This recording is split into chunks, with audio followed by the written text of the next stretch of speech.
greatest political movement of all time. There's never been what is happening with the economy. And go back 2 years ago, we were paying almost $6 a gallon. Stuff is, we're going to live in freedom and democracy, and we don't have, which means that your groceries will come down a little bit as well.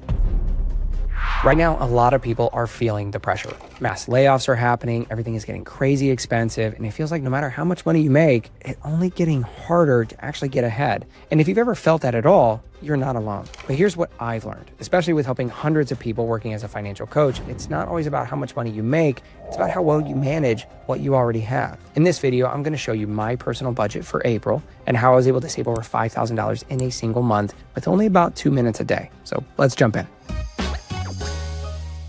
Okay, so I use the budgeting app Monarch to manage all my budget. I'm going to show you exactly why. I purposely have left a lot of transactions here that I have not personally gone through the budget to close out April yet because I wanted to show you how I do it. So first, I want to show you up here in the top left corner, you get notifications based on transactions that need to be reviewed. So when you come to this transaction tab, you're going to see the last few transactions that have populated. Some of these haven't been gone through yet. So the cool part is whenever you do, say we were to change this from paycheck to say business income, you'll see this little menu down here where it says create rule. We can create a rule that every time a construction company merchant comes in, it auto categorizes, which has mainly been done for a lot of these, and it detects 112 different changes to existing transactions. You can check this box and click save, and it'll do it for your whole budget for everything detected, so you don't have to do it all the time. So it makes it very, very quick. So we're going to go back. We're going to give this back to paychecks. So that's already been gone through. We already have seen this. Now we go back to the budget. Only takes a few minutes each day. So when we come to the budget for April 2026, we see that paychecks, we kind of knew what they were going to be. Business income already came in earlier in the month and we categorized it, and then $7 of interest from the bank. So as Americans, one of our biggest expenses is housing. So for the housing expense, it's usually between 25 to 30% of your gross income. It can creep up higher. Banks and everybody will try to get you to borrow as much as possible. Don't do that. Find something that fits comfortably within 25 to 30% of your income. So mortgage, one of the tricks of the trade that I like to use is I de-escrow my mortgage, my insurance, my property taxes. The reason for this is the mortgage may stay the same between the principal and interest payments. But when it comes to home insurance, those vary. Most of the time they go up, sometimes they come down, which actually happened this year. So we go through a broker, he shops it all around, and then our insurance company, the provider that gives us our insurance, send out an estimate of what this next year's insurance cost is going to be. It actually went down. So we usually put $250 to $300 per month aside to save up for this, because when you buy it 1 year ahead of time, it actually gets like a 10% discount. So it ends up becoming less per month if you could save up for it. So this actually we can drop down to $100 because the estimate that we received was around $2,600. We don't want to change it for every month, so I'm going to uncheck the box here. And then this goes down to $2,600. And this increases up in the top right to $5,258 left to budget, which I think is pretty cool. It's automatic. It's kind of like having formulas in a spreadsheet, but it's just a much simpler view that I like to see. For gas and electric, we use a co-op. So it's $250 is what was budgeted. We actually only spent $83 this past month. It was really cheap. So we don't want to apply that to all future months. So uncheck that box. You can see this left to budget, it just keeps climbing. Water, we didn't end up buying. Home improvement, $200. This is a category which I'd like to put a little bit extra. We're going to leave it for now and we'll come back to this. So pest control is one of those categories where our current provider bills every other month. It's kind of annoying to have these 2-month spikes in expenses. So what I do is I put $64 here and have it roll over. So that way next month or this month in May, whenever they do come, it'll save $64 from April, $64 from May, and then it gets paid and it kind of just levels out the budget rather than have all the peaks and the troughs. And then lawn care, we end up paying $135 because we have a weed guy that just started, and fertilization, our yard needed it. So we started this as $135. The next biggest category that you're going to come across is usually your cars. Now, if you've been watching our budget series, you know we don't have a car payment. It is one of the biggest wealth killers in America. So we pay those off as fast as possible. We actually just had a savings challenge where we bought my wife a newer car and we didn't want a loan. So we saved up each month until we could afford trading in our old car and buying the new one. And we did it, no car payments. So with this next one is auto insurance. This is that same thing where you go through a broker, you try to bundle it together, usually get some sort of savings. So we put $200 aside and we have $14 $1,200, almost $1,500 set aside for when that bill comes here in about a month or two. Then you come down to auto maintenance. You're going to be needing new tires. You're going to change the oil in your car. So it's best to be able to allocate this per month rather than have it just sneak up on you when you're already tight one month because it was near Christmas or whenever it happened and we had to be short on cash.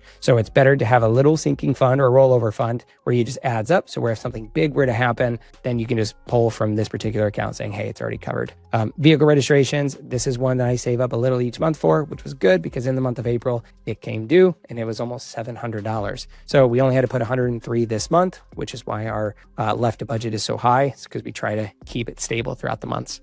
Gas, I ended up filling my wife's car a few weeks ago, so we had $40 in gas. Another big category that we spend a lot of money in, at least for my family, is food. We try our best to spend as much groceries as possible and not go out to eat as much, but it's been a priority of mine to take my wife on date nights, to take the kids out to eat so they can enjoy and sit at a restaurant. And that's why you see the difference between here is not just a dining out category, it's a restaurants, a fast food, and then a coffee shops, because sometimes my wife and I go out there. The reason for that is restaurants, if I'm going to Olive Garden and I'm sitting there, that is restaurants. If I'm ordering Olive Garden to the house or going picking up and bringing it home on the way home from work, that's fast food because we're not actually eating it in the restaurant. The reason I do that is because I'm a homebody. I tend to eat and order as much food to the house as possible, which isn't beneficial to my wife because I want to treat her to special evenings out. And so this one I'm putting in $400 each month to try to prioritize that and be able to take her out and treat her. So with this being actually lower, we hit our food budget in almost every category. So we'll go ahead and lower $586 here, not for every month. Restaurants, we only spent $360,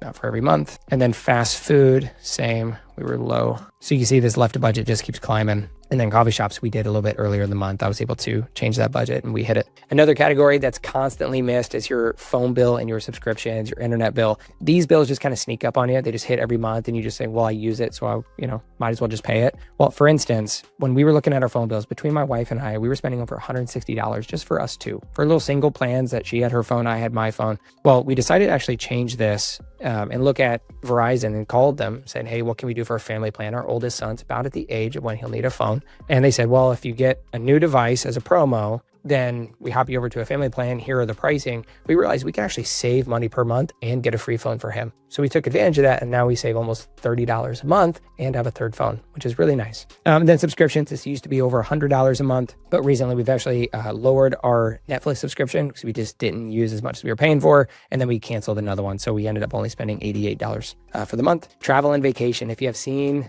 some of the past budget series or my wife's Instagram where we do travel quite a bit, this is an important category for us. We do set money aside and we don't usually take away from it as much as possible. So we set about $1,000 a month, $12,000 a year towards the travel budget, plus any credit card points and rewards that we'll use while we're actually on vacation. And just so far this year, we did have to make a little bit of an expense for a fall vacation that we have coming up. So we paid for that in February. And then now we've already started to build up this $2,097 for our vacation coming up in the fall. So this is going to keep climbing. Just we have some expense money. It's already planned out. We know we're going to want to enjoy things without having to constantly look back at the budget and wonder if we're going to run out. So this is something that we set aside and we don't really want to take away from it. If anything, we want to add to it as much as possible if we have some extra. Children's lunch money, we had to refill their accounts. We spent $100 for their accounts. Shopping, we didn't end up going shopping. This was actually for myself for once. I budgeted $500 and you could tell I did not want to spend it. I only spent $308. So we're going to mark that as $308. That $192 goes back to the budget. Medical, I put $500 here each month just in case we do have the new baby coming. So I want to be able to stack some cash just to give ourselves a buffer here. And then for the dentist, just for classic dental work, our oldest is probably going to need some dental work. So we're saving some up in this fund. Haircuts, we only spent $80, so we can drop this down for the month. And then dental insurance, we actually canceled this, so we'll get our first savings in May or June, so we won't have to pay this anymore. We just realized when we went to the dentist, they didn't actually end up paying anything. And on top of the premium that we had paid, we owed another like $1,300 for the work that we had done, which was we paid $1,800 for the insurance. So we might as well just pay the $1,300 out of pocket. So we went ahead and just canceled the insurance and we're just going to put it into like a dentist fund where we're just going to save money each month, kind of like an HSA kind of deal. Gifts, we had $226 in gifts. Financial services, we had the Monarch Money. expense actually hit. So we had $100 here for the year, and then life insurance paid $14. So if you see up here in the top right-hand corner, we have $5,873 left to budget that we could put in these categories. The one thing this does not show, because I do keep it separate, is our investments. We actually invested over $2,900 in as part of our investing challenge on YouTube. If you want to go check it out, we invested almost $3,000, $2,900. So with that, if we subtract it, we have $2,973 that we want to reallocate in these rollover funds to use in a future date. Being that we do have the baby coming here in just a few months, pretty exciting. We just know those medical bills won't stop for a while. So I'm going to go ahead and put, say, 2,000 here just to add most of it. And we'll stick part of that home improvement budget. I want to stick it here. So let's see what this brings it to. 2073. So it'd be stick. We're going to try to get this down to 673. We're going to try to get it down to that 2,900 flat to match what we invested into Fidelity. And that's exactly an equal budget. So you could do this and go through like your travel vacation fund. You could put a little bit here and there. I like where most of these are at. If anything, we could put a little bit from the auto maintenance sinking fund at all. It only has 1,417. And if you saw our budget for October, I ended up having an issue with my car and it was $1,800 right away. So I know that sometime in the next 10 to 15,000 miles, I'll probably need new tires. And we do drive around quite a bit just in the day-to-day, taking the kids to and from school. So this will actually add up. Tires for that car were roughly around $1,700 last time. So with inflation, we'll calculate around $1,800, $1,900. So I kind of like how this is climbing. We'll have it for when that needs to happen. $2,600 for home insurance. That was good because we ended up coming in cheaper than last year, which was awesome. Pest control, $64 to rollover. That's fine. I like where this travel and vacation. We still have quite a few months until the vacations actually start. And then dentist, that's sitting at a good spot. We can almost pay cash for the entire thing that my oldest son needs. And that's it. That's how you go through all your budget in less than 10, 20 minutes for an entire month.